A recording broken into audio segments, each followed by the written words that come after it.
Eh bien bonsoir à tous et bienvenue dans ce nouvel épisode du super podcast vraiment cool et intéressant. En plus d'être innovant et hosté par De Gauchias, je suis votre host principal Mandar et je serai accompagné aujourd'hui de mon amant slash compagnon slash camarade Ratus, bonjour. Mais bonjour Mandar. Et aujourd'hui on se retrouve bien évidemment pour une nouvelle émission du coup de ce podcast, une nouvelle émission dans le sens partage finalement, dans le sens émission radio, parce que c'est pas la radio, du coup ça marche pas. Une émission ô combien importante puisqu'elle elle marque l'arrivée de grands changements, pas tant que ça, mais de nouvelles rubriques qui seront de plus en plus nombreuses au fur et à mesure des épisodes. Aujourd'hui, deux rubriques principales auxquelles nous n'avons pas encore trouvé de titre malheureusement. Une rubrique consacrée à la culture qui arrivera en fin d'émission, et en milieu d'émission nous aurons probablement une rubrique informative où nous essaierons de retracer relativement objectivement les informations les plus importantes de la semaine dans laquelle nous tournons. En effet, à ne pas louper. Actuel, à ne pas louper, c'est important, les flashs spéciaux de Mandar et Ratus. C'est tout à fait ça. Et à la fin du coup, comme l'a dit Ratus, on aura un truc culturel, plutôt des recos que nous aimons bien et qu'on veut vous partager quoi. Et voilà, cet épisode malgré tout garde sa structure principale, deux segments, une interlude musicale au milieu et une musique à la fin. Aujourd'hui, nous allons parler d'un sujet qui est assez intéressant, pour nous en tout cas. Comme sur beaucoup de nos podcasts finalement. En effet, c'est le fait que pourquoi ce podcast existe, pourquoi est-ce qu'on l'a fait, et on va parler du coup de ce sujet-là, parce que c'est un sujet qu'on trouve très intéressant. Exactement. Pas seulement le podcast, mais sa raison d'être. Exactement, nous allons traiter finalement de la raison, de l'arrivée de ce podcast, des raisons qui nous ont poussé à nous politiser et à en parler sur l'internet. Et c'est à peu près tout ce dont nous allons parler finalement. Et c'est déjà bien. Putain, on a fait une intro excessivement concise. C'est vrai, circoncise. en effet, circoncise. Tu as mis la réverb trop tard, mon cher Mandar. On peut pas être bon partout. Hein. Plus ça rime. Par contre, on peut être bon quelque part au moins. C'est vrai. Mais ça, je sais pas faire.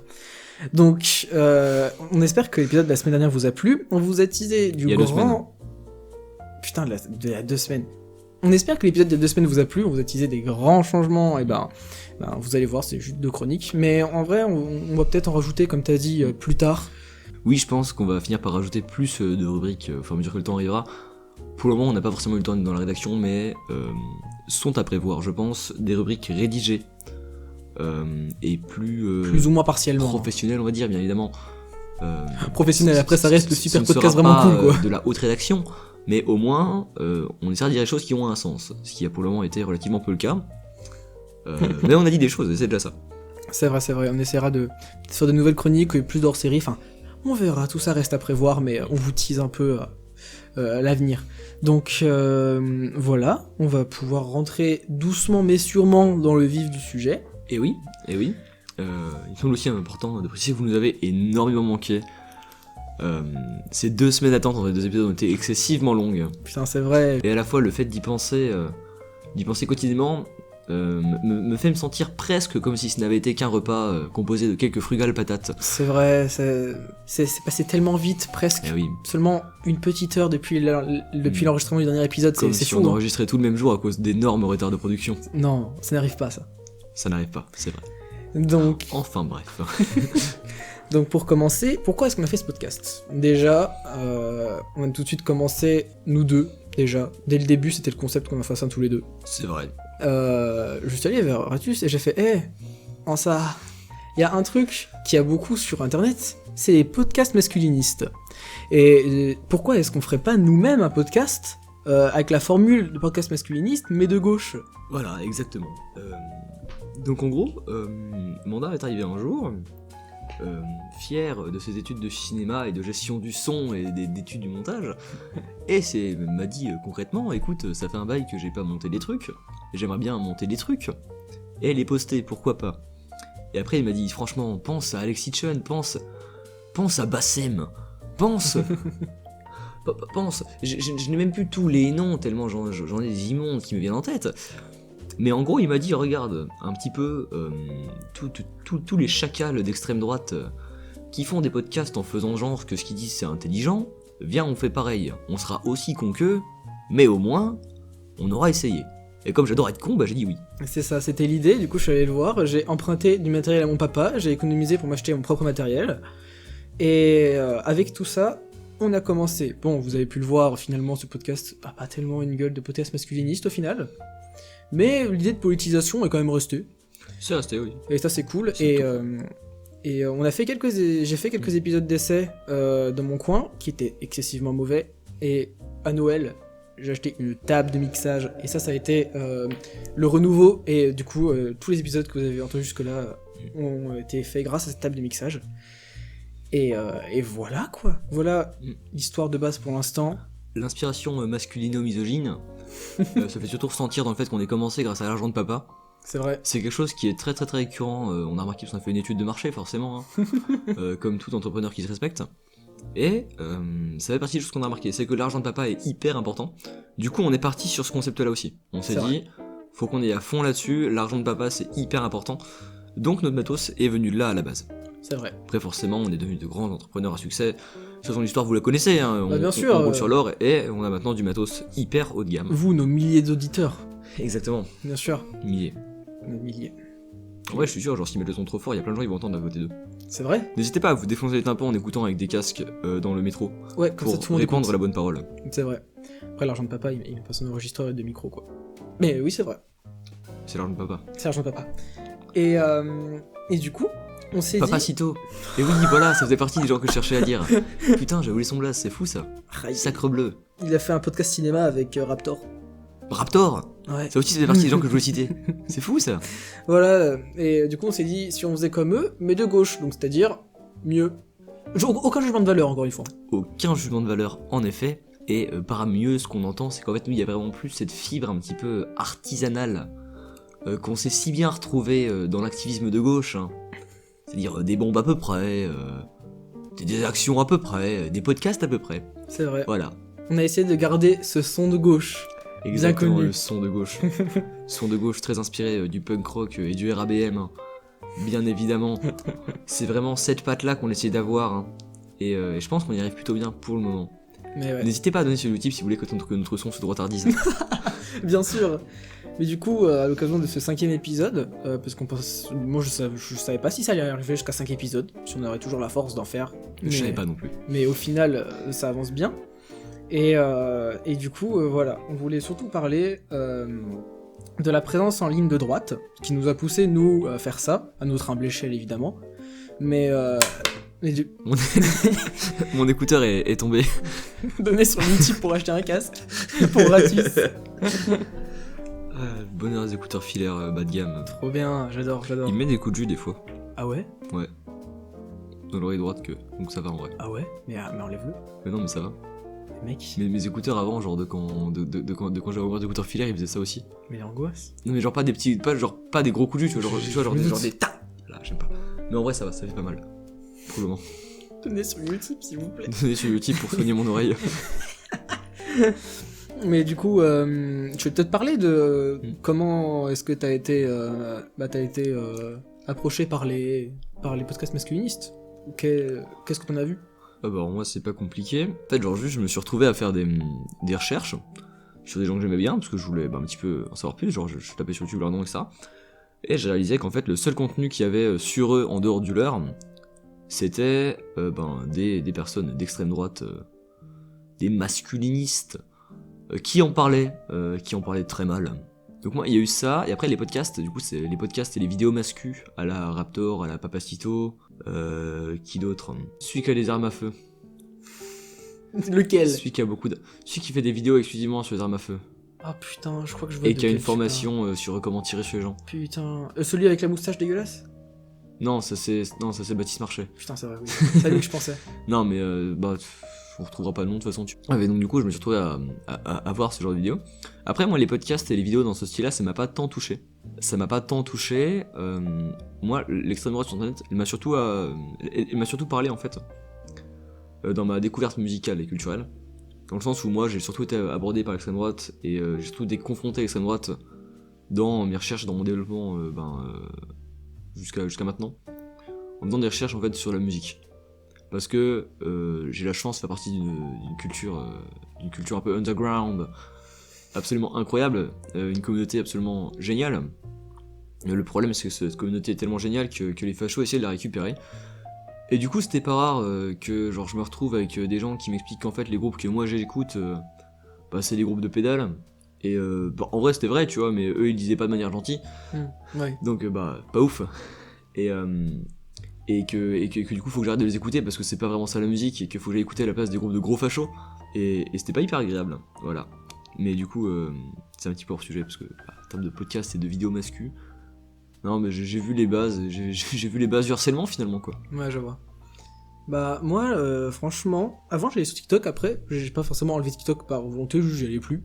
Mais à un moment, j'ai commencé à regarder des YouTube Shorts, tu vois. Genre, non mais parce que j'étais sur YouTube et ils me proposaient des shorts. Ouais, je sais. Et en fait, c'est fou comment quand tu as un compte YouTube où t'as pas forcément beaucoup regardé, parce que c'était un autre compte, comment YouTube t'abreuve de base de contenu mascu de fou. Mais genre, il y en a beaucoup, hein. Et t'as quasiment que ça. Et tu voyais bien leurs éléments de langage et comment ils capitalisaient juste sur leurs pauvres incels qui étaient leur audience, quoi. Et un jour, j'ai vu le documentaire de France TV / sur le mec qui s'infiltre chez les masculinistes, là. Oui. Tu l'as vu ? Oui, moi je crois qu'on l'a vu ensemble. On l'a vu ensemble, sûrement. Et du coup, ce documentaire était trop bien. Et du coup, je me suis renseigné. Et j'ai vu qu'en fait, t'avais une myriade de petits podcasts, aussi bien aux US qu'en France. Aux US, t'as l'impression que c'est des caricatures. Mais ça me fait trop rire. Mais en France, t'en as beaucoup, et en fait, nous, vu qu'on est dans notre petit microcosme de gauche, ça nous est un peu étranger, ça. Ouais, un petit peu. Et quand t'arrives, et t'as été toujours dans un peu un environnement de gauche, t'écoutes ça, et tu regardes les commentaires, et tu vois tout le monde est premier degré, et t'es genre, putain, c'est un bon rappel à l'ordre, quand même. Et tu vois des trucs comme ça qui tapent des millions de vues, et après tu cherches la contre-parole de gauche, elle est pas là, quoi. Et t'as quelques personnes de gauche dans les commentaires, mais en fait c'est comme par exemple aller dans une fosse au lion à main nue, quoi. À part dans la Bible, ça marche jamais de rester en vie dans ces moments-là. Donc j'adore cette expression. Je vais l'utiliser premier degré dans chacune de mes conversations maintenant. Le à part dans les bibles, ça marche jamais. C'est génial, j'adore. Et du coup, c'est vraiment désespérant, quoi, de voir des gens dire des inepties, souvent sur les femmes, parce que ça s'adresse surtout à des incels, et voir qu'il n'y a pas de contre-parole, ou très peu, quoi. Et le peu de contre-parole qu'il y a, c'est quelques personnes, pas plus, qui sont vraiment connues, et même pas autant que ces gens-là, quoi. Bah écoute, je vois ce que tu veux dire par rapport au fait que ce soit partout et que la contre-parole soit très mal prise. Et moi du coup j'ai un petit peu aussi vécu l'inverse. Tu parles de TikTok. Moi genre sur TikTok j'ai beaucoup vu des TikTok de gauche où est-ce qu'en fait les gens qui faisaient la vidéo étaient de gauche, la plupart des personnes qui interagissaient étaient de gauche, et au milieu t'avais des gens qui t'insultaient et qui disaient qu'ils allaient te buter. Alors, fort heureusement ils l'ont encore jamais fait. Mais j'ai remarqué que les mascus sont quand même hyper agressifs, quoi. Et je pense que c'est lié au fait que, non, on va pas dire ça, parce que c'est pas lié au fait qu'ils aient trop de testostérone ou tout ça, c'est juste lié au fait qu'ils soient des gros cons. Qu'on va pas commencer à leur donner des excuses, je vous ai pranké. Tu parles de la testostérone et être sympa, hein. Et pas mépriser les femmes, franchement c'est possible. Oui, c'est vrai. Mais en fait, ce qui me fait rire, c'est que... Enfin, ce qui me fait rire, non, ce qui me rend triste, c'est que la plupart des gens qui consomment le contenu mascu, souvent c'est des hommes, lol, et ce soit eux les premières victimes du contenu, parce que c'est eux qui payent pour les formations de merde, c'est eux qui ont des mentalités de merde à cause des gens qui regardent, et ça me semble compliqué quand t'es rentré dans cette pipeline de sortir du contenu mascu global. Donc ça me fait de la peine, parce que c'est eux qui en sont les premières victimes, parce que du coup en fait on voit bien que les influenceurs de droite ont tout intérêt à ce que ça reste des incels, parce que bien sûr. Parce que s'ils se trouvent une meuf ou un mec, souvent une meuf, tout de suite ils consomment plus. Oui, bien sûr. Et l'autre gros problème en fait c'est les méthodes utilisées en fait par les masculinistes qui sont pas suffisamment dénoncées. Je crois que quelqu'un en avait parlé sur Twitter il y a un certain temps, ça doit être quelques mois, il a fait une BD là-dessus.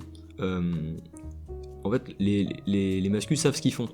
En fait, nous, en tant que comme de gauche, que militant de gauche, on sait à quoi s'attendre, on sait qu'il faut faire gaffe. Bah, puis on est aussi, on fait aussi partie de minorité, donc forcément, vu qu'on fait partie des cibles, on est moins touché.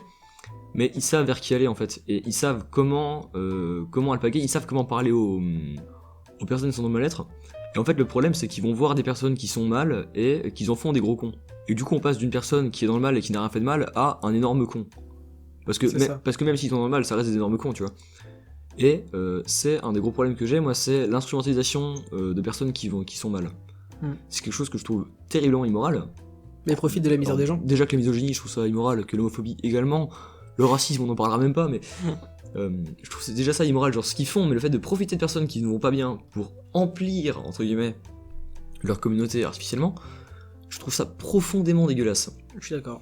Bah c'est ça, en fait, ils profitent de la misère des gens, aussi bien affective que financière rarement. Souvent, c'est... Financière un petit peu, parce que quand ils te vendent une formation pour devenir millionnaire sans rien foutre, il y a quand même un petit peu de misère financière là-dedans, quoi. Après, j'ai l'impression qu'il y a moins de bait sur deviens millionnaire. Il y a beaucoup plus de contenu sur trouve-toi une meuf. J'ai l'impression.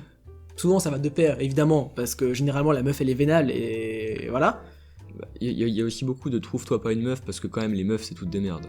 Ouais, mais ça, c'est les MGTO, c'est encore différent. C'est men going their own way. Ouais, bah, tu vois, typiquement, Hitchun qui parle des femmes de valeur, Marché qui parle des femmes de valeur aussi. Il y en a quand même beaucoup, tu vois, qui sont dans ce truc de trouvez-vous une femme de valeur. Alors, qu'est-ce qu'une femme de valeur? Après, ça, je ne l'ai pas encore compris, hein. Bah, pour eux, c'est une femme. Bah, on connaît bien leurs standards, de toute façon. On connaît leurs standards, oui. Bien sûr, faut ressembler à un gamin, enfin, une gamine en l'occurrence. Sinon, ça passe pas. Donc, aucune pilosité, très obéissant, très bête, fait à manger, blanche forcément. Bah, en fait, genre, soit un esclave, soit un gamin, quoi.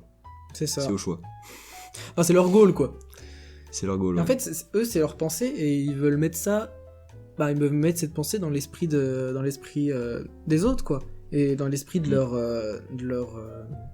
audience. Et il y avait eu un reportage Arte sur un mec en Allemagne qui, je sais pas si tu l'as vu, un mec en Allemagne, dans le sud d'Allemagne, qui suivait une formation d'un influenceur. Mais en fait, il était arrivé dans un espèce de camp de vacances, je fais les guillemets avec mes doigts, un camp de vacances d'incel par cet influenceur, et en fait tu voyais bien que ils avaient des stages de self-défense, ils avaient des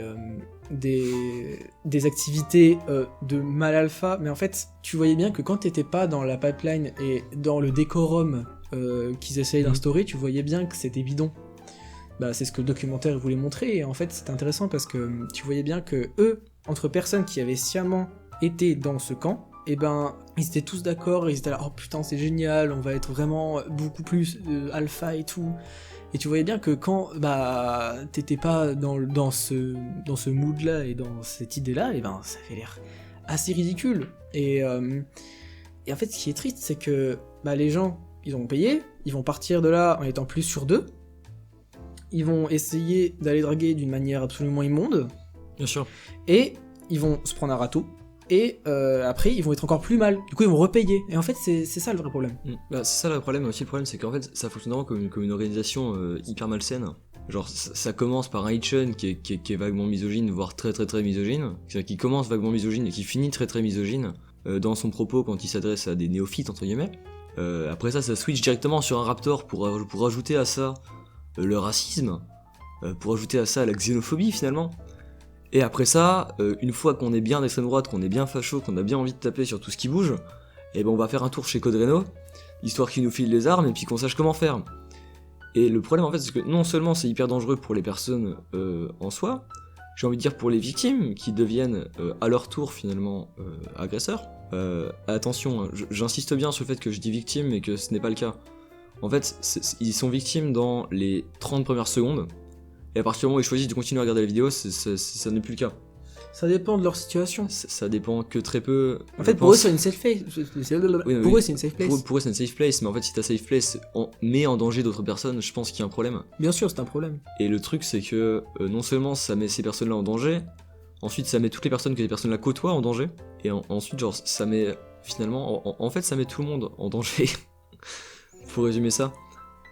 Et je crois que le plus vicieux qu'ils arrivent à faire, c'est de commencer à réussir à rallier des femmes à leur cause. Je pense notamment à Thaïs. Qu'est-ce qu'ils font ? Thaïs Descuffon, oui. Qui passe de être féministe à ne plus l'être, à aller tirer avec Baptiste Marchais sur des cibles qui représentent des gauchos, quoi. Et je trouve personnellement très très très inquiétant le pouvoir d'emprise en fait qu'ont les masculinistes sur leur audience et la manière dont ils transforment en fait juste un sentiment de solitude en une haine des femmes, en une haine de tout ce qui n'est pas un homme blanc cis. La normalité pour eux. Et exactement. Et je trouve ça absolument immonde. C'est un mot qui va beaucoup être utilisé dans ce podcast, je pense. Et comme j'ai dit, très très très inquiétant. Et je pense, attention, hein, je vais peut-être dire un truc complètement subversif auquel personne n'a pensé, mais qu'il faudrait les enfermer. Leur audience, faut certes les enfermer, mais il faut surtout les aider. Parce que, à mon avis, quand tu commences à entrer dans une spirale incel comme ça, c'est pas que t'as un mauvais fond en soi, je pense. Ça dépend. Encore une fois, les 30 premières minutes, t'as pas de mauvais fond. Non mais oui, mais écoute... Après, tu pars en couille. Bien sûr, tu pars en couille. Mais après, tu pars en couille et c'est totalement ta faute. Mais au départ, quand tu tombes sur ce contenu-là, je pense pas... Soit tu tombes dessus sciemment, parce que tu détestes les femmes de base, et là, t'es juste une sous-merde. Mais... Détestes les femmes et les étrangers, d'ailleurs. Mais... Quand, juste, t'as un mal-être et que tu cherches une solution à ton mal-être, et que, en tant qu'homme, l'algorithme te propose ce contenu-là, pour moi... tu devrais aussi être aidé, en plus d'être arrêté dans tes conneries avant que ça aille trop loin, tu vois. Parce que je trouve ça triste, et ça, sur internet, ça embrigade de plus en plus de monde, parce que c'est de plus en plus présent. Il y a beaucoup de gens comme nous qui commencent leur podcast, mais avec des idées qu'on trouve attardées, quoi. Ah bah bien sûr. Et attention, hear me out, hein, mais moi je pense même qu'en fait qu'on devrait aider tout le monde avant que ça en arrive au stade où est-ce qu'une vidéo de mascu ça peut te convaincre. Ah mais évidemment, mais dans le sens où en fait on devrait éduquer les gens sur la manière de parler, sur la manière de se comporter en société, sur la manière d'interagir avec les autres. Donc en fait, je pense en fait que toutes les personnes qui tombent dans le piège masculiniste, c'est un problème de mal-être certes, mais c'est surtout un problème d'éducation. Parce qu'une personne éduquée correctement, dans le respect de l'autre, dans le partage, ne peut pas, je pense, tomber dans le piège des mascus. Je pense aussi, mais tout le monde n'a pas cette chance. Bien sûr, tout le monde n'a pas cette chance, et c'est pour ça, si tu veux, que les cours d'éducation à la relation sont hyper importants. C'est pour ça qu'il faut parler aux enfants, qu'il faut parler aux ados, qu'il faut parler à tout le monde en fait, avec bien évidemment des discours adaptés aux âges, hein. Je le spécifie parce que je sens déjà les commentaires qu'on n'a pas qui vont venir nous insulter. Putain, d'accord. Mais oui, c'est hyper important selon moi d'éduquer tout le monde. Parce que des gens sont mal éduqués et fragiles émotionnellement parlant, qui finissent par devenir des énormes merdes. Parce que justement, on n'est pas dans le discours de dire non mais c'est pas de leur faute, regardez c'est des victimes. On est dans le discours de dire c'était pas de leur faute au début, après c'est devenu des connards. Nuance importante. La faute est partagée. La faute est partagée, mais la faute, à partir du moment où ça commence à devenir de la haine, n'est plus partagée. Mais bien sûr, je parle au début. Oui, mais bien sûr, mais au début, forcément. Parce qu'au début, en fait, ça fait toujours du bien de savoir qu'il y a des gens qui pensent que tu vaux quelque chose, qui pensent que tu sers à quelque chose, etc. Mais ça change rien au fait que t'as pas besoin, normalement. T'as pas besoin de ça. C'est assez égoïste, parce que c'est se dire que le problème, c'est pas soi, le problème, c'est les autres. Et c'est vrai, ce que tu dis, pour moi, quelqu'un qui est éduqué à l'entente avec autrui et qui est éduqué à comment les relations entre personnes fonctionnent, voilà, enfin, ça peut aider à ne pas tomber dans la spirale masculiniste, mais le truc, c'est que tout le monde n'a pas cette chance. Et c'est pour ça qu'il faut une présence en ligne contre-masculiniste, si j'ose dire, parce que je pense qu'elle est présente, mais par rapport à quel point la présence masculiniste est en ligne, ça c'est vachement inégal. Donc pour moi, quelqu'un qui serait possiblement apte, je sais pas, genre un homme en détresse émotionnellement parlant, qui serait apte à tomber sur un truc masculiniste, pour moi devrait pouvoir tomber aussi sur un truc féministe qui lui explique que c'est lui le problème en soi, mais pas d'une manière méchante, qui lui explique que si ça marche pas, c'est peut-être que dans son comportement ou dans quelque chose, c'est de lui que commence le renouveau pour changer la situation. Et je pense c'est pas forcément les autres le problème. Que l'un des problèmes qu'on a aussi en France notamment, mais c'est un petit peu partout dans le monde je pense, c'est le fait que la parole soit donnée quasiment exclusivement à des hommes cis, et que ça crée une forme de défiance en fait, même dans le courant contre-masculiniste, on va dire, dans le sens où est-ce qu'en fait, même nous, enfin en tout cas, alors dans mon cas, je l'estime pas forcément très très légitime à en parler. J'en parle parce que je pense pour le moment pouvoir en parler, mais je suis pas le plus légitime, loin de là. Et le truc c'est qu'en fait, quand des femmes ou des personnes non binaires ou des personnes non hommes en fait tout simplement viennent en parler, en fait ils ont quasiment aucune visibilité. Et c'est un gros problème parce que du coup on se retrouve avec des personnes qui parlent de contre-masculinisme, qui sont des hommes, des hommes blancs, des hommes cis, des hommes quoi. Et on se retrouve dans des situations comme celle d'Askil ou comme celle de Danny Caligula en fait, où est-ce que il s'avère en fait que c'est pas ouf finalement. Et que du coup si les seules voix contre-masculinistes auxquelles on donne de la visibilité, c'est des voix qui sont pas contre-masculinistes, qui sont contre-masculinistes en apparence on va dire, va très très vite y avoir un problème de confiance déjà, et d'unité. Parce que si on continue à donner la parole à des cons, on va très très vite avoir beaucoup de problèmes. Et va aussi avoir un problème de les rares mascus qu'on aurait pu entre guillemets sauver, si j'ose dire, ils vont aller voir ces contenus là et ils vont se dire ouais putain regardez au final il est comme moi, trop cool, ça doit être que j'ai raison si même celui qui était contre moi maintenant il est comme moi. Bah oui.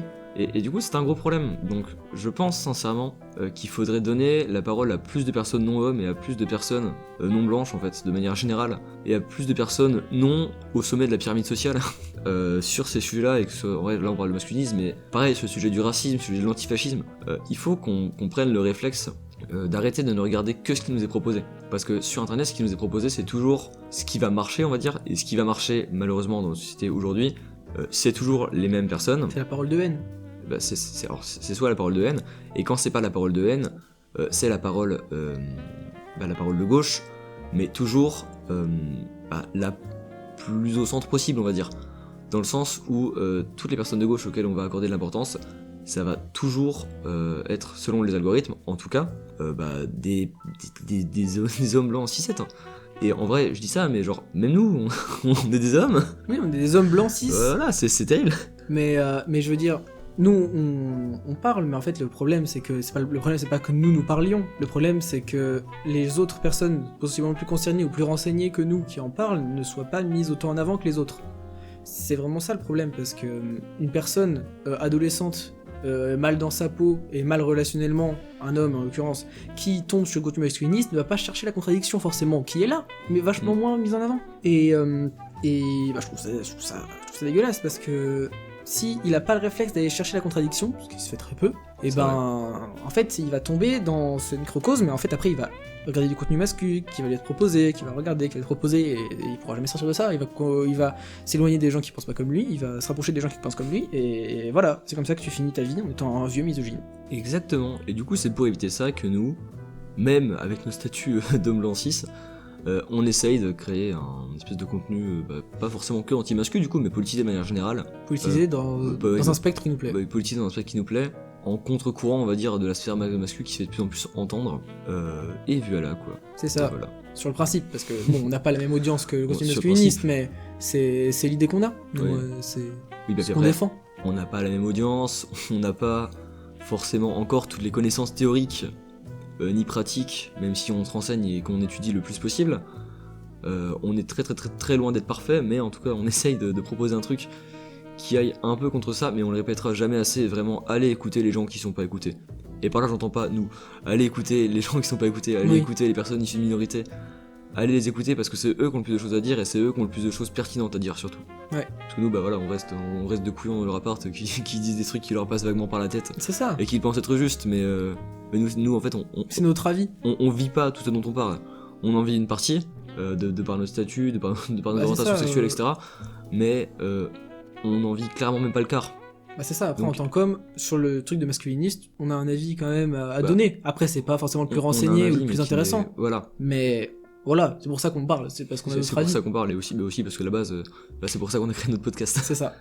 N'hésitez pas à aller écouter, apportez-nous la contradiction si vous voulez. C'est vrai, apportez-nous la contradiction. Et sincèrement, vraiment, si on a dit de la merde avant dans l'épisode, et que vous voulez nous le dire, dites-le, vraiment, on le prendra pas mal, on est ouvert à la critique à 500%, Tant qu'elle est bienveillante, évidemment. évidemment. On va même en vrai insultez-nous, frappez-nous, et voilà. Donc je pense que on a vachement parlé, c'est passé excessivement plus vite que ce que je pensais. Donc je propose qu'on passe à la première recommandation musicale. Eh ben écoute, bien sûr, moi c'est avec grand plaisir. Parce que là, sans montage, on est déjà à 33 minutes. Et du coup, pour cette première petite interlude musicale, je vais même vous proposer Duck Eat Duck World du groupe Destroy Boys, un groupe féministe de Riot Girl qui est un sous-genre de punk rock. Destroy Boys qui en est un excellent exemple. Alors Destroy Boys qui n'est pas, à l'inverse de la plupart des groupes de Riot Girl, un groupe exclusivement féminin, mais la front girl du coup est une femme. Groupe engagé, groupe féministe que j'affectionne tout particulièrement. Ok, eh bien, Et c'est absolument incroyable. on écoute ça et on se retrouve juste après.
Et nous revoilà pour cette deuxième section de notre cher podcast.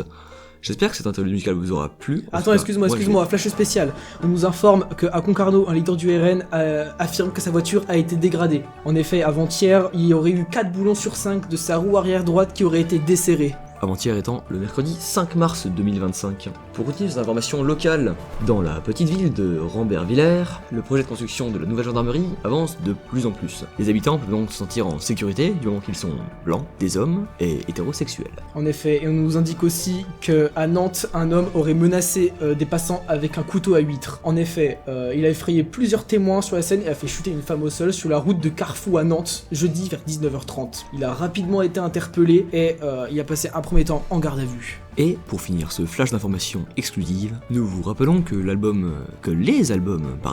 double album, Album Bleu partie 1 et Album Bleu partie 3 du groupe de punk rock Poésie Zéro sont sortis ce lundi 3 mars et ravissent déjà les oreilles des petits comme des grands. Nous espérons que ce flash d'informations vous a plu. Et à très bientôt pour de nouvelles informations.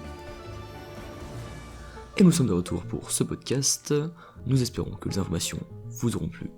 Toujours, ils mettent ça au pire moment là. Nos équipes prennent un grand soin à vous concocter des flashs, ne résumant que les informations les plus importantes de la À ne semaine pas louper. dans le monde entier. Ne manquez pas notre prochaine édition. Putain, je sais pas qui c'est qui parle dans ce putain de flash info, mais à chaque fois ils nous mettent au pire moment, là ils nous interrompent à chaque fois. Ça, c'est terrible, c'est terrible. C'est trop chiant. Terrible, terrible. Je dis donc que nous sommes de retour sur le podcast, et nous allons par conséquent pouvoir entamer le deuxième sujet principal de l'émission d'aujourd'hui. Maintenant que nous avons parlé de nos motivations à lancer un podcast, nous allons parler de nos motivations dans la politique de manière générale, si ça te convient. Bah oui, bien sûr. Bah, en fait, c'est un peu lié parce que on s'est politisé et ce projet sort d'une envie politique. Au début, outre le fait de vouloir créer du contenu et de faire des trucs qui moi, techniquement me plaît, et toi, bah du coup, philosophiquement et au niveau des idées te plaît, c'est surtout politique à la base. En effet, ce que tu dis est très très vrai, et du coup je me permets de te poser la question, Mandar, toi comment t'es-tu politisé, comment as-tu découvert le monde passionnant de la politique? Bah, d'abord c'était mes parents sont de gauche les deux, j'ai eu cette chance de vivre dans une famille de gauche, et il y a beaucoup de personnes qui viennent d'une famille de gauche qui sont devenues de droite, mais pas moi, je suis resté de gauche. En arrivant au lycée, j'ai commencé à me politiser, parce qu'au collège je m'en foutais. Objectivement, je savais juste que la plupart des gens de mon collège, le collège de campagne, ils étaient de droite parce qu'ils aimaient pas les étrangers, et j'aimais pas ça, mais ça n'allait rarement plus loin. Mais au lycée, je me suis vraiment commencé à me politiser parce qu'on avait les blocus et les rassemblements et tout ça. Au début, je m'intéressais qu'aux sujets qui me touchaient personnellement, et au fil du temps, j'ai commencé à aborder tout ça de manière plus globale, et pas forcément à m'intéresser à une orientation politique précise, mais surtout aux idées, et en fait je m'alignais sur certains sujets aux idées qui me plaisaient. Et ensuite le chemin a avancé jusque ici, et ce podcast, et puis une éducation politique qui est un peu plus étoffée qu'avant. Et ben écoute, moi c'est plus ou moins la même histoire, c'est-à-dire que j'ai grandi dans une famille de gauche, j'ai fait ma première manif du 1er mai, j'avais 4 ans, c'était magnifique. Donc moi j'ai eu la chance d'avoir une famille de gauche, mais genre vraiment dans sa globalité, dans le sens où mes deux parents sont de gauche, mes grands-parents sont de gauche, mes arrière-grands-parents sur je ne sais combien de générations sont de gauche. Ah, moi c'est pareil. C'est absolument magnifique. Je crois que la personne la plus politisée de mon entourage, au-delà de mes parents qui m'emmènent en manif un peu toute ma vie, serait mon grand-père du côté paternel. Absolument incroyable, que je salue d'ailleurs, pas d'accord. Il n'écoutera sans doute pas ce podcast parce qu'il ne sait pas qu'il existe, mais sache que je t'aime. Et par exemple, je sais que depuis que je suis né, sa sonnerie, c'est un chant communiste, un chant communiste cubain. Et ça sonne de téléphone, et vraiment genre j'ai passé des après-midi à parler de politique avec lui. D'ailleurs c'est grâce à lui en fait que j'ai connu la politique. Après un peu comme toi, à la différence que moi, au collège, je commençais à découvrir un petit peu le milieu punk, donc j'aimais bien gueuler haut et fort que j'étais anarchiste. Je connaissais les principes on va dire, et jusque milieu de première, c'était pas plus que ça, j'étais anarchiste, c'est trop stylé. Et après j'ai commencé à lire des livres. J'ai commencé à me renseigner plus que ça, et pareil, comme toi en fait, c'est les manifs, les blocus, les bouquins, les vidéos d'explications, notamment Diable Positif, que j'aime de tout mon cœur. Oh, le banger. C'est de la bonne vulgaire. Donc au fur et à mesure, tout est venu en fait un petit peu naturellement. Voilà, et du coup j'en profite pour rebondir sur ma question suivante. Une fois que t'étais politisé, qu'est-ce qui t'a radicalisé? Est-ce qu'il y a un événement spécifique dont tu te rappelles ou... Je pense que... En vrai, on avait certains voisins, quand on habitait chez mes parents, qui avaient des gosses. Et ces gosses-là, tu sais, c'est tes amis, mais tu sais pas trop pourquoi vous êtes potes. Ouais. Et il y a plein de moments où j'allais chez un de mes potes, qui s'appelait à l'époque. C'était le troisième âge. Tu name drop et tu te doxes tout seul. Putain. Et ça, c'est beau. Putain, mais j'ai fait la doublette, je vais tout... Ouais. Du coup, rappelle-moi, s'il te plaît, l'histoire de Dédé et Mandar. Oui, voilà, c'est mieux. Et j'allais chez lui et il avait un frère. Sa mère était pas de gauche, mais était pas de droite non plus, et pour le bled où on était, c'est pas mal. Mais son frère, il avait tout le temps des discours de con. Mais il était âgé, son frère, par rapport à lui. Nous, on était fin collège, et lui, je sais pas, il était déjà à la fin de la fac, tu vois. Ah ouais, il était âgé. Et il avait vraiment un discours de merde, et du coup, des fois, mon pote, il répétait ça, et je savais pas forcément comment le contredire, mais je savais que ça me plaisait pas. Et quand je suis arrivé au lycée, on a très vite été... C'était dans un bled qui vient d'être censuré.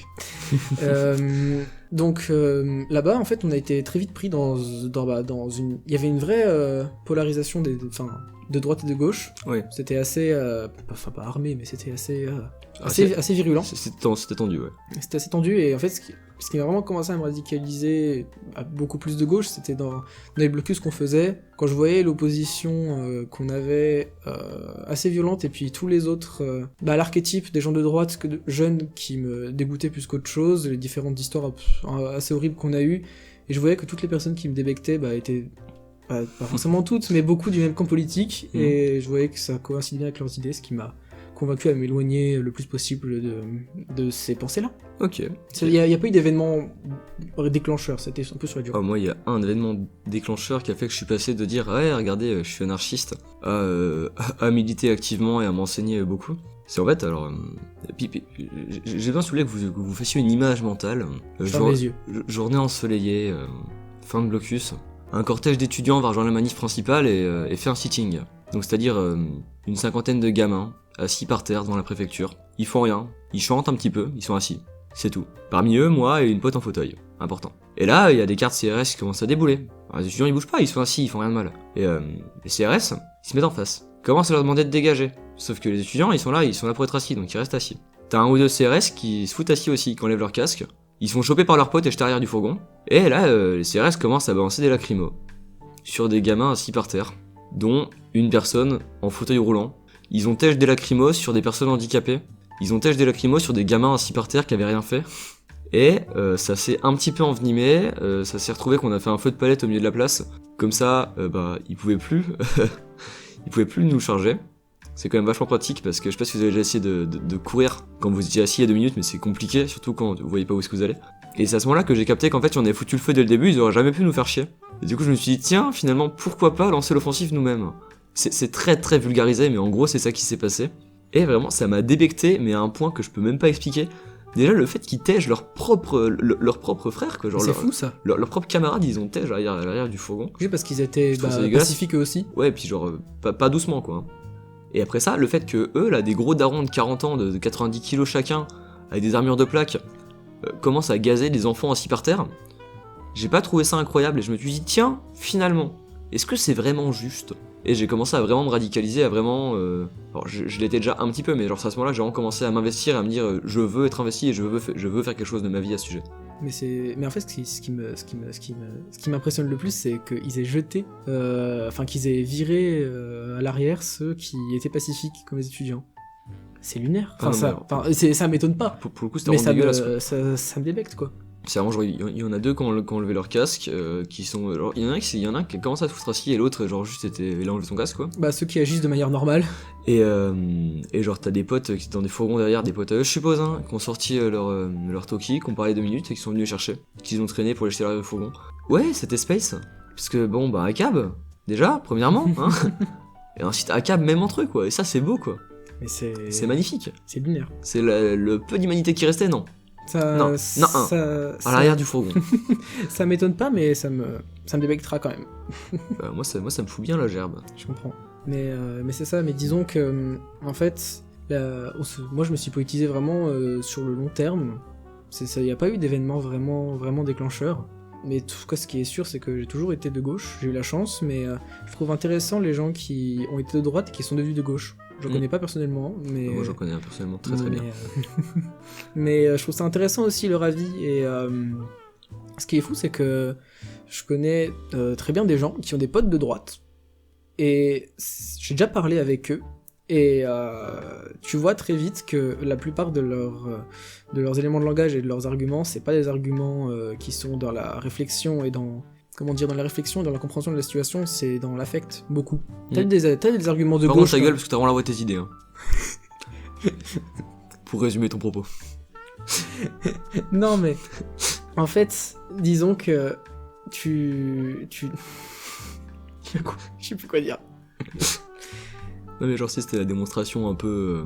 Vas-y, un peu. un peu raslarde quoi. Ouais, bah oui. Mais disons que tu voyais bien que c'était pas dans la réflexion, c'était dans l'affect. Et en fait, avec comme ça, des pensées comme ça, les solutions ne peuvent jamais être souhaitables. T'avais la question la plus abordée dans le petit bled où j'étais, c'était la question migratoire, ce qui est lunaire en sachant que t'as 0 immigré dans ce bled, ou alors très très peu. Dis le seul immigré du bled. C'est même pas vrai, je suis français. On dirait que tu te justifies.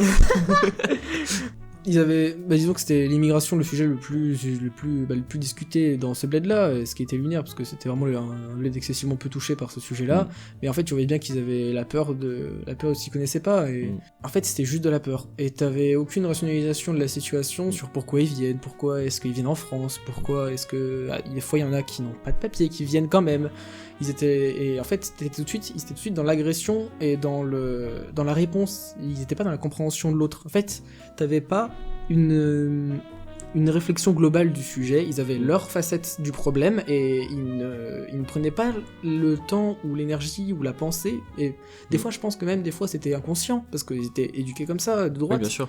Mais ils ne prenaient pas le temps de se mettre à la place de l'autre ou de comprendre la situation, de prendre du recul dans sa globalité. Et c'était...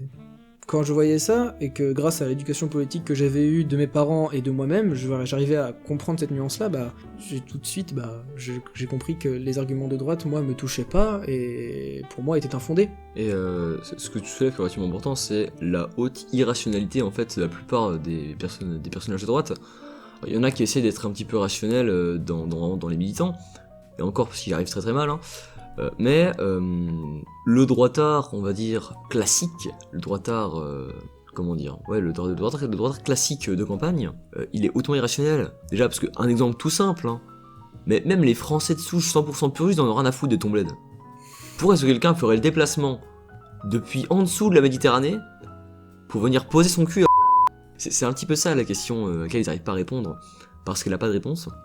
Et même s'il y en a, ils vont pas venir pour voler tes aides sociales et ta femme. Enfin, ça n'a pas de sens. Je t'en ai pas. Voilà. Mais ouais, genre ce que tu disais, genre sur les personnes, les ex-personnes de droite puis de gauche, moi j'en connais une très bien. Mais du coup, mon père qui a grandi dans la campagne un petit peu, alors entouré par des personnes de gauche, hein, par ma famille, mais il a grandi dans la campagne un petit peu solo, et campagne égale idée d'arriéré. Et le truc c'est que mon père allait vraiment pas souvent à la ville, et qu'en gros quand il allait à la ville, genre il allait 3 fois, et 3 fois il s'est fait emmerder. Et malheureusement 3 fois il s'est fait emmerder par des personnes qui étaient pas blanches. Et du coup dans sa tête de mec qui a jamais vu ça, ça veut dire quoi? Ça veut dire que toutes les personnes non blanches sont par extension des enfoirés. Et du coup mon daron est devenu raciste. Et d'ailleurs fun fact, mon daron a failli voter pour le front, son premier vote, et il l'a pas fait. Et c'est genre un peu après quand il a commencé à habiter en ville, en fait quand il a commencé à être confronté directement, qu'il a capté en fait qu'il était débile. Et maintenant mon daron est de gauche voire d'extrême gauche, parce qu'en fait mon daron maintenant connaît le monde. Enfin, connaît le monde, c'est bien grand mot tu vois, mais le truc en fait c'est que plus qu'avant, c'est que mon daron a été de droite exclusivement quand il connaissait rien. Et c'est absolument terrible parce que genre je sais d'expérience que mes grands-parents lui en ont voulu pour ça, et en vrai ils ont un peu raison parce que c'est quand même devenu un connard de raciste. Mais ce qui est absolument magnifique, c'est que ça aide à démontrer le fait que à partir de la seconde même où est-ce qu'il a commencé à voir d'autres personnes noires, personnes arabes, personnes asiates, personnes non blanches de manière générale en fait, que celles qu'il y avait à la télé sur BFM, il a arrêté d'être raciste. À partir du moment où il a commencé à parler avec eux comme si c'était des êtres humains, parce que c'est des êtres humains, il s'est dit waouh, trop stylé, c'est les êtres humains. Et c'est comme ça que mon daron est devenu d'extrême gauche. Quand il s'est dit waouh, attends, c'est fou comment le fait de pas connaître les choses, ça m'a fait devenir une énorme merde. C'est fou ça. Venez, on éduque les gens comme ça, c'est pas des énormes merdes. Et du coup, moi, mon daron, il m'a toujours élevé dans la plus grande gauche, en m'apprenant la tolérance, etc. Parce que c'est ça qu'il faut faire. Et ses parents, même s'ils sont très sympas, et même si ses parents sont de gauche, je pense qu'il y a une faute de leur part de ne pas éduquer leurs gamins à la tolérance. Parce que, genre, je sais qu'ils sont de gauche, on en a déjà parlé énormément de fois, mais le fait qu'ils aient pas pris le temps d'en parler à leur enfant, alors que pour moi c'est un des trucs fondamentaux dont il faut parler à un gamin, fait qu'il a failli virer mal, quoi. Mais par contre, du coup, ça donne de l'espoir parce que ça prouve que la reconversion d'énormes racistes à communistes est encore possible. Et Oui. ça fait plaisir. De toute façon, comme on dit, il y a que des cons qui changent pas d'avis, hein, mais c'est mieux qu'ils changent du mauvais avis au bon avis. C'est sûr, c'est sûr. Mais de toute façon, en fait, ce qui est intéressant, c'est que les idées des darons, bah, du coup, dans le contexte de la campagne, soit bah, ils arrivent pas bien à les véhiculer, comme tu dis dans le cas de ton père, soit bah, ça se reflète sur les enfants. Je me rappelle que quand j'étais au collège, moi et mes potes, on était le groupe des queers et racisés. C'est-à-dire qu'on avait nos potes. C'était les personnes de minorité, c'est-à-dire on avait tous les queers avec nous, et le peu de personnes qui étaient racisées dans le bled entier étaient dans notre groupe de potes. Et on était dans un seul endroit de la cour, c'est notre endroit et tout, et puis tous les autres de la cour appelaient cet endroit Cassosland, pour dire la superbe image qu'on avait. Et à mon avis, c'est lié, parce que on se faisait beaucoup engueuler, emmerder, pas engueuler. On se faisait beaucoup emmerder et déjà moi ça allait parce que à cette époque-là j'étais ni bi ni rien, j'étais juste hétéro, cis, blanc. J'étais juste bizarre mais en tant qu'individu. et ce qui était terrible, c'était beaucoup de mes autres potes qui étaient racisés ou alors qui étaient déjà queer se faisaient vachement emmerder sur ça. Et à l'époque, je voyais pas le bagage politique que ça avait, qui était su ou non de la part des personnes qui nous engueulaient, enfin qui nous faisaient chier.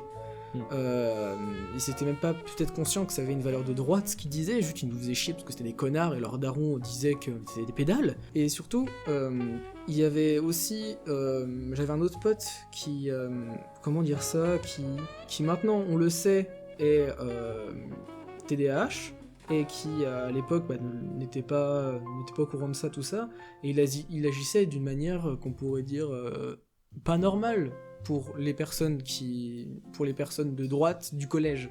Donc il se faisait beaucoup emmerder là-dessus, et en fait cet argumentaire à peu près hasardeux pour dire qu'en fait ce qui les faisait chier et qui les énervait, c'était la différence, l'idée de base de la droite, parce qu'en fait la gauche de n'importe quel pays dans l'idée, dans la grande idée globale, peut s'unir, peut avoir des idées communes, mais la droite de chaque pays sera toujours foncièrement seule. La droite, à part certaines idées, est souvent nationaliste. La droite n'aime pas la différence. Et à part des peuples qui se ressemblent, par exemple la droite allemande et la droite française peuvent s'unir, bon, quoique même pas. La droite française et je sais pas, une autre droite peuvent s'unir, mais ça me semble compliqué parce que la droite, ce qui est foncièrement dans cette idée politique, c'est l'expulsion et le rejet de la différence. Et pour moi, c'est ça qu'il faudrait essayer de combattre en apportant un contre-discours. Mais en fait, il y a aussi beaucoup de ça dans mon collège. Ah ouais, pareil, genre moi j'avais un petit peu genre, le groupe des queers et des weirdos en gros. Hein.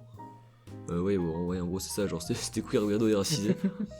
Et après, genre moi c'était un bled un peu moins paumé, on avait quand même un grand collège. Mais ouais, on avait aussi genre un autre coin de la course, parce que c'était que nous. C'était que nous, et en fait, en tout cas, moi j'ai remarqué ça chez moi en tout cas, parce que j'ai toujours été un peu queer-coded, genre dans ma manière de me comporter, genre quand j'étais gamin surtout, parce que je savais pas comment m'exprimer. Et en fait, genre c'est quand j'ai commencé à avoir de l'assurance, etc., que ça a commencé à passer, parce que genre je suis passé de regardez il est différent à genre c'est moi en fait si vous voulez genre qui disait que j'étais différent, genre je disais par mes sapes, que ce soit par mes piercings, etc. Tu t'affirmais. Parce qu'en vrai genre piercing au collège genre c'était une putain de dinguerie, c'était trop bien. Mais ouais, en fait genre il y avait ce truc de tant que tu n'affirmes pas toi-même que t'es différent, on va t'emmerder. Et il y a eu ça pour quasiment tous mes potes, mon groupe de potes de cette époque-là. Ce truc de ceux que t'es queer tant qu'ils l'ont pas assumé à 100%, ça se foutait de leur gueule. Ceux qui étaient racisés, et malheureusement ça a créé un petit peu de communautarisme. De communautarisme, putain c'est ça le mot. Ouais, ça a créé un petit peu de communautarisme malheureusement. Ce truc d'en fait, du moment où est-ce que genre ils se sont pas dit ouais bah écoutez on est racisés, puis on vous emmerde, et ça a rien fait. Ça a rien fait et les gens foutaient de leur gueule. Et à partir du moment où est-ce qu'ils se sont dit ça, on est racisés, venez on se met tous ensemble. Et genre en mode on est racisés mais on est fiers. Avant ça, ils se faisaient grave emmerder. Et il y a ce truc de, en fait, la droite, quand t'es différent et que ça a moyen de pression sur toi, elle adore. quand c'est plus un moyen de pression sur toi, elle a peur, et du coup, elle t'insulte encore plus, et elle te tape.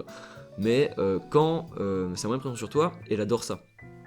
Et du coup, il y a vraiment ce truc de tous individuellement et en même temps en tant que groupe de potes.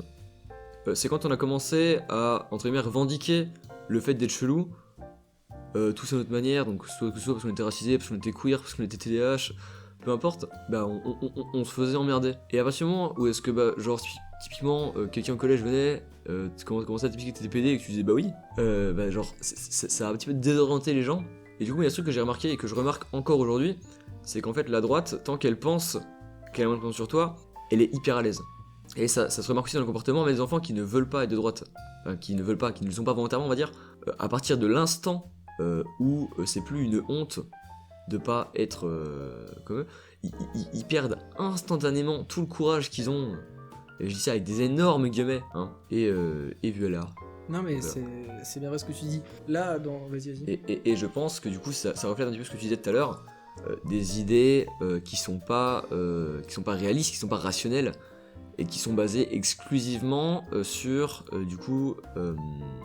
du ressenti. Que ce soit le fameux physique de ses idées, que ce soit le corps de lâche des gauchistes, que ce soit les cheveux bleus.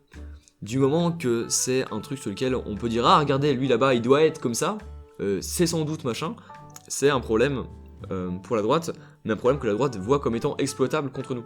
Et à partir du moment où toi tu vas commencer à le revendiquer, ce sera toujours un truc avec lequel la droite te fera chier, mais elle saura plus trop comment le faire. Parce que ce sera plus son ressenti à elle, ce sera ton ressenti à toi. Et qui en gros dit ouais bah regarde je suis comme ça, tu vas faire quoi. Ouais. Bah, c'est ça, ils t'attaqueront sur ton ressenti et sur ta réappropriation de ce qu'ils t'ont dit, mais ça reste toujours casse-couille, hein, restons clairs. Ah, ça reste très très très casse-couille. Mais disons que ça les met un peu en déroute, façon de parler. Exactement, c'est en Beyrouth. Dans cet épisode, on pourrait croire qu'on critique les personnes à la campagne. C'est pas ça, juste nous, c'est notre vécu. on parle parce qu'on vient de la campagne, et on a été exposé à la droite de la campagne. À la droite de la ville, beaucoup moins, pour ma part, et aussi, je pense, pour ta part, à toi. Bon, en manif... Oui, en manif aussi, voilà, mais à part en manif, moi, pas tant que ça. À part en manif, en tractage, en stickers, non pas tant que ça, mais en fait... Le truc c'est qu'en ville, les gens sont beaucoup moins à l'aise sur leur racisme. Alors ça dépend où tu vas en ville, mais le racisme et les idéologies de droite sont beaucoup moins faciles à assumer en public, en ville. Parce qu'en fait en campagne c'est pas compliqué, en tout cas dans mon bled personnellement, hein, c'est 70% de vote RN. Ce qui veut dire, pour les meilleurs en maths d'entre vous, hein, que t'as en gros à peu près 3 chances sur 4 que la personne en face soit d'accord avec toi. D'ailleurs, petit tip que je vous donne si vous habitez à la campagne et vous avez également 75% de vos RN, ça veut dire que si vous frappez quelqu'un, il y a 3 chances sur 4 que ce soit un facho. Donc faites-vous plaisir. Et ouais, du coup, il y a ce truc en fait que dans la ville, ouais, il y a aussi beaucoup de racelards, mais ils vivent un peu plus cachés parce qu'ils essaient d'avoir une image propre. C'est ça. Ça change rien au fait qu'ils sont quand même très capables d'organiser des ratonnades, des stickages, des collages, des tractages et plein de trucs en âge. Que je vais pas forcément tous citer, hein. Ça changerait au fait qu'ils sont très présents. Mais ils sont présents avec moins de fierté, on va dire. Oui, c'est ça. Ils le revendiquent moins. Bon, en tout cas, leur fierté en fait vient par à coup. Là où, en tout cas de mon ressenti en campagne, le racisme c'est tout le temps. Que quand t'es raciste, tu l'es tout le temps, mais pas à fond. En ville, j'ai l'impression genre que t'es raciste, mais t'es raciste 2-3 fois par mois, mais tu l'es bien quoi. Mais en fait, t'es raciste à fond. En fait, en ville, j'ai l'impression que les gens, en fait, ont toujours les mêmes idées. Imaginons quelqu'un à la campagne et en ville, imaginons qu'ils ont les mêmes idées.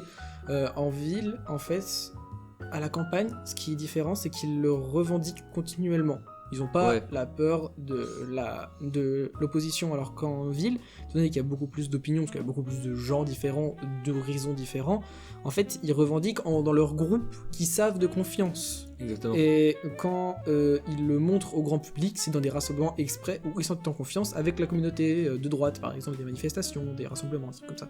Exactement. Mais c'est pareil pour la gauche. Et je suis complètement d'accord avec toi. Et tout ça pour dire que moi, ça fait partie des raisons pour lesquelles je suis militant, pour lesquelles je vais faire des tractages, pour lesquelles je vais faire des collages, pour lesquels j'ai accepté de faire ce podcast. Au-delà de mon amour inconditionnel pour ce cher Mandar, il y a quand même ce truc de j'ai pas envie qu'il y ait des gens comme mon père a pu l'être quand il était jeune, qui soit pas guidé dans la bonne direction en fait, parce que c'est pas forcément être méchant, c'est genre juste être pas bien éduqué sur les sujets, ne pas avoir assez, quoique maintenant c'est bien plus compliqué avec les réseaux. Je pense sincèrement qu'aujourd'hui pour être raciste, il faut vraiment avoir envie de l'être quoi. Il faut se dire que ou alors avoir grandi dans un. Il faut dire que ouais, c'est anti-système. C'est anti-système, moi je suis racelard moi. Moi je suis racelard moi. Les rabdous ça dégage, tu vois. Il y a un peu de ça. Tu vois, genre faut le revendiquer, tu vois, faut en être fier, faut avoir envie d'être raciste. Tu vois. L'argument de ouais, non mais c'est pour essayer, non, ça marche de moins en moins. Ton contexte social joue un rôle aussi. Nous, on a grandi dans des familles de gauche, mais je pense que tu grandis dans des familles de droite, c'est compliqué. C'est pas impossible, bien sûr, mais c'est compliqué, de changer d'opinion. Tu vois, genre, à l'époque, tu vois, genre, si tu grandis dans une famille de droite, t'avais pas d'autres points de vue. Oui, que là, il suffit d'allumer Internet pour avoir un truc de gauche. Il suffit de chercher à peine, en fait, pour voir d'autres trucs. Et moi, le truc dont j'ai surtout pas envie, c'est qu'il y ait des gens qui soient... qui viennent des gros racelards, non pas par haine de l'autre, non pas par envie d'être un racelard, mais parce qu'ils sont perdus, parce qu'ils savent pas quoi faire. Et c'est pour ça que je pense que c'est important de faire tractage, c'est important de militer, c'est important de manifester, c'est important de parler sur les réseaux, de partager en story des événements politiques. Il faut en parler en fait, parce que... Et j'ai rencontré une personne cette année qui était de droite quand j'ai rencontré. Ouais, qui était de droite parce qu'elle connaissait rien d'autre, parce qu'elle connaissait juste ce que ses parents lui disaient. Et petit à petit, on est en train de commencer à effacer ça. Si tu passes par là d'ailleurs, coucou hein. Et en fait, dans cette situation-là, c'est vraiment pas parce que la personne est méchante, c'est exclusivement parce que l'environnement dans lequel elle a grandi est un environnement de droite, un environnement fasciste, et que quand tu connais que le fascisme, t'as pas envie de tester autre chose parce qu'on t'a dit que c'était bien. Et c'est pour ça que je pense que c'est hyper important de prendre la parole, de partager finalement l'agitation politique un peu partout, et du coup c'est pour ça que je le fais. Mais je pense que en tant que militant de gauche, il faut avoir un mot d'ordre, pour moi c'est ça, c'est comprendre mais pas excuser. Il faut Exactement. comprendre pourquoi les autres personnes pensent comme ça, parce que c'est ce que la droite ne fait pas, c'est qu'on se met à la place de l'autre. Et je pense qu'en tant que personne de gauche, même pour les personnes qui n'ont pas ton avis politique, il faut se mettre à leur place et comprendre pourquoi ils pensent comme ça. Ça permet de comprendre pourquoi ils raisonnent comme ça et d'essayer de déconstruire leur argumentaire. Exactement. Et voilà. Et je pense que c'est une force qu'on a à gauche qui n'ont pas à droite. La compréhension de l'autre, à mon avis. Exactement. Attention néanmoins au mythe de la déconstruction qui sert juste à dire regardez je suis fasciste mais avec un drapeau arc-en-ciel dans le fond. Hein. Voilà, ça existe aussi, il faut faire gaffe. Mais oui, la déconstruction, c'est... En fait, on peut pas déconstruire quelqu'un, c'est terrible, vous dire que je parle de l'ego. On peut pas déconstruire quelqu'un, on peut pas aider quelqu'un à ouvrir les yeux. Et je dis pas que ça veut dire que nous on a les yeux ouverts, hein. Mais genre on peut pas aider quelqu'un à voir, à voir dans la même direction que nous, si on ne comprend pas pourquoi cette personne ne le fait pas déjà. Ça veut pas dire que je suis dans une mission pour corrompre tout le monde et transformer chaque être humain en militant communiste. Ça veut pas dire que je considère que j'ai la science infuse et que ma vision est meilleure que celle de tout le monde et qu'il faudrait que je l'impose. Ça veut dire que je suis prêt à changer, mais que je suis aussi plus que prêt à essayer de faire changer les gens. Pour que plus de gens partagent une morale qui, je pense, est la bonne. Et pour ça, ouais, il faut comprendre les gens. Parce que comprendre un facho et lui expliquer pourquoi est-ce qu'être facho c'est pas bien, c'est plus facile si tu sais pourquoi est-ce qu'il est facho. Alors après attention, je vous donne un petit spoiler, hein, mais n'allez pas expliquer à un facho qu'il faut pas qu'il soit facho, s'il est déjà facho c'est que c'est trop tard. À la limite un début de droitard, pourquoi pas, un petit raciste, why not. Allez pas parler à un fasciste, vous allez perdre du temps, vous allez perdre des neurones, vous allez vous retrouver avec un cut dans le vide. Donc on évite.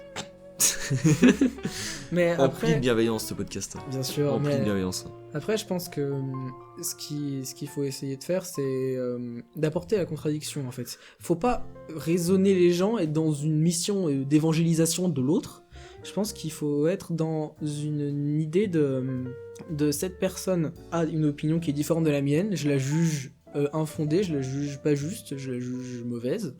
Donc je vais lui apporter mon point de vue et pourquoi j'ai ce point de vue-là, pour qu'elle comprenne mon ressenti par rapport à son point de vue. Et je trouve ça important, évidemment dans le cadre d'un débat où les deux camps ont une écoute. Ce Bien qui sûr. est malheureusement assez rare, mais voilà. Et il faut aussi soi-même se renseigner sur la contradiction, sur l'opposition.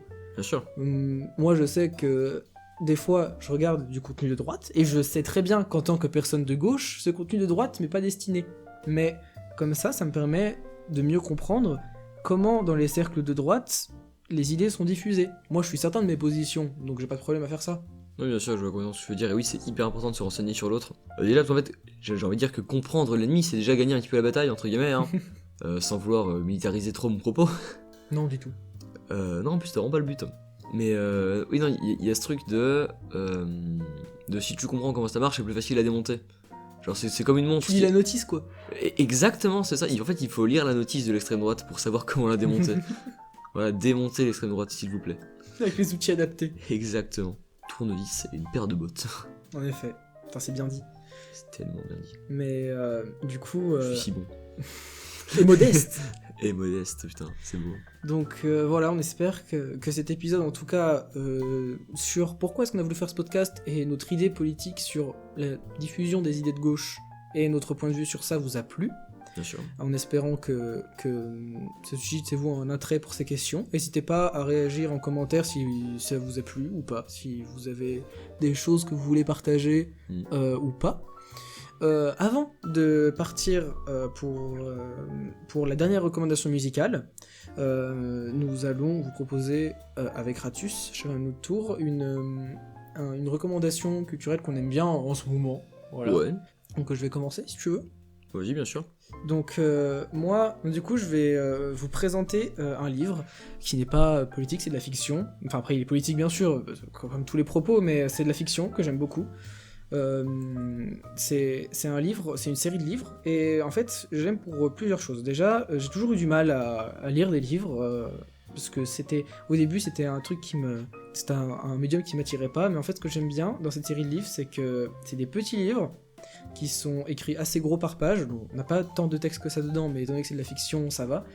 Et ce qui est cool, c'est que c'est en 5 tomes, et un tome coûte 8,40€. 8,40€ pour un tome de livre de fiction, franchement, je trouve que c'est pas très cher. Après, ça reste un livre, donc c'est toujours un peu cher, mais vous avez un bel objet, parce que les couvertures sont extrêmement belles. Il s'agit de la série de livres Blackwater, édité chez Monsieur Toussaint Louverture et écrit par Michael McDowell. C'est de la fiction. Je vous mettrai le synopsis qu'a écrit derrière le premier épisode dans la description. Comme ça, c'est de la fiction fantastique. Et comme ça, si ça vous plaît, vous pouvez toujours vous renseigner pour voir si vous voulez l'acheter ou pas. Ça se lit vite, ça se lit bien, c'est très intéressant. Et j'aime beaucoup, et les livres sont des très beaux objets. Pour l'anecdote, j'ai acheté le premier tome juste parce que la couverture était belle, et j'avais un billet de 10 balles. Et finalement, j'ai fini par adorer toute la série. Et elle était vraiment, vraiment très très bien. Ça a l'air fort intéressant, c'est que moi je l'ai pas encore lu, mais je probablement l'ai piqué un jour, je pense. Alors moi du coup je vais vous parler d'un bouquin qui a été écrit par une grande madame qui s'appelle Rosa Luxembourg. C'est d'ailleurs pas un bouquin, en fait c'est un recueil de lettres qu'elle a envoyé. Alors Rosa Luxembourg, c'est une militante révolutionnaire, socialiste ou communiste, vous dites comme vous voulez. Ce qu'il faut retenir, c'est qu'elle était très très à gauche, et elle est connue notamment parce qu'elle fait partie des rares figures militantes socialistes à être appréciées par à peu près toute la gauche révolutionnaire. C'est-à-dire que autant les Trots que les libertaires, que les Mao, que les Stal, si on peut appeler les Stal des révolutionnaires, que les léninistes, que les marxistes tout court, que même les SOSDEM aiment Rosa Luxembourg, même si Rosa Luxembourg selon moi est plus du penchant communiste libertaire qu'autre chose. Donc c'est une militante révolutionnaire née en Pologne, mais qui a vécu la plupart de sa vie en Allemagne. Donc le bouquin dont j'aimerais vous parler, c'est un recueil des lettres qu'elle a envoyées à ses amis et à ses collègues du parti, donc qui s'appelle Commencer à vivre humainement, qui déjà est une formule que je trouve magnifique. Et donc si vous êtes branché politique, la première moitié du livre, en gros, parle de sa vision de la politique. C'est plutôt simple puisque c'est de la vulgarisation qu'elle fait pour ses amis, avec des notes de bas de page très très très fournies si jamais vous voulez mieux comprendre de quoi est-ce qu'elle parle. Et aussi toutes les références du livre sont citées dedans. Après les références sont très anciennes, donc nous elles sont trouvables en PDF sur internet, ça c'est beau.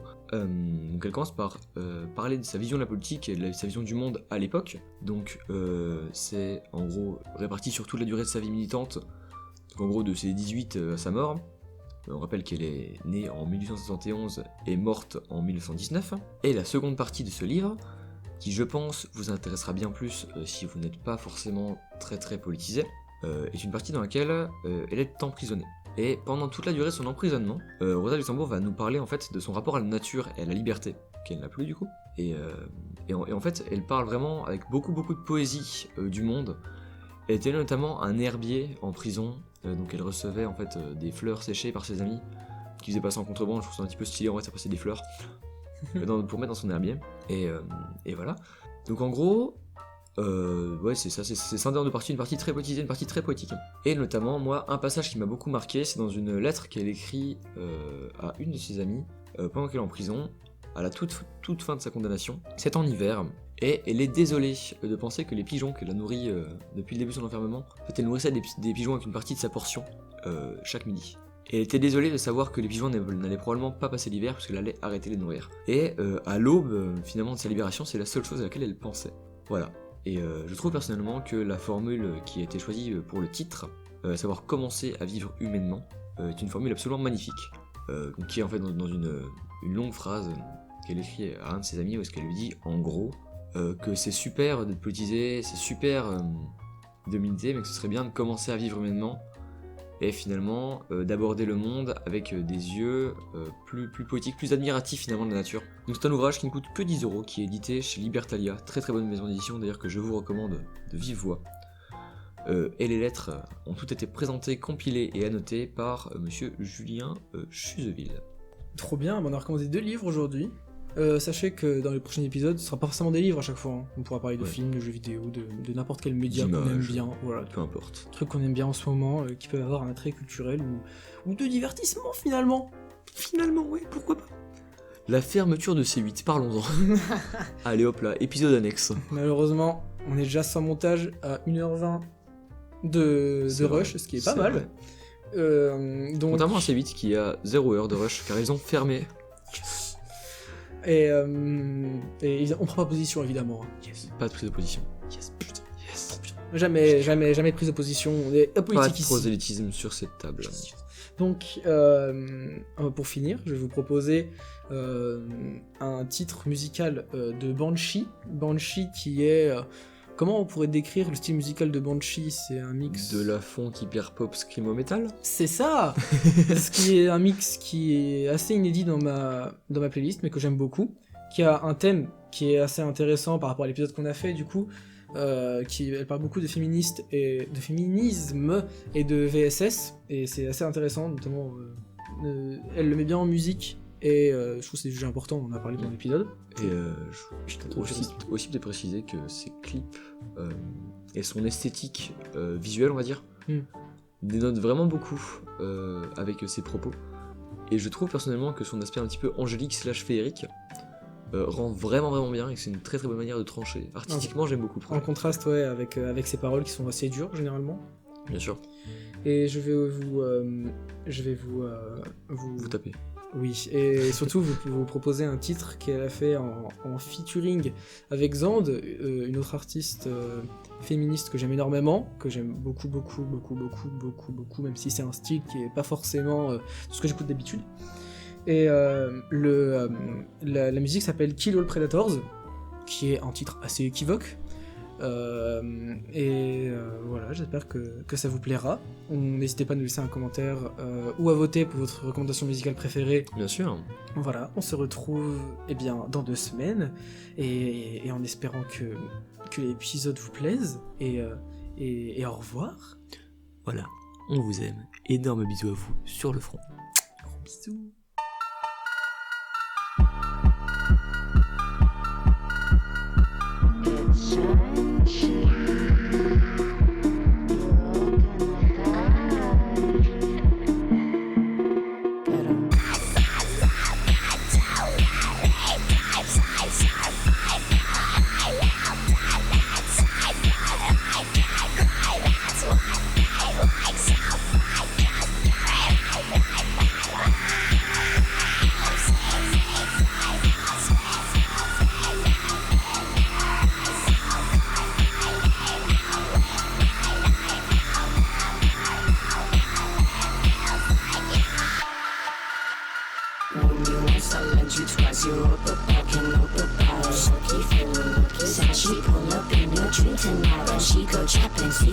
Decapitated, very nice. If sister thinks he's suffering, then he should see the other guy. Before he could deface me just to bust at me, so I made that motherfucker face me when I spilled his guts. That's messed up.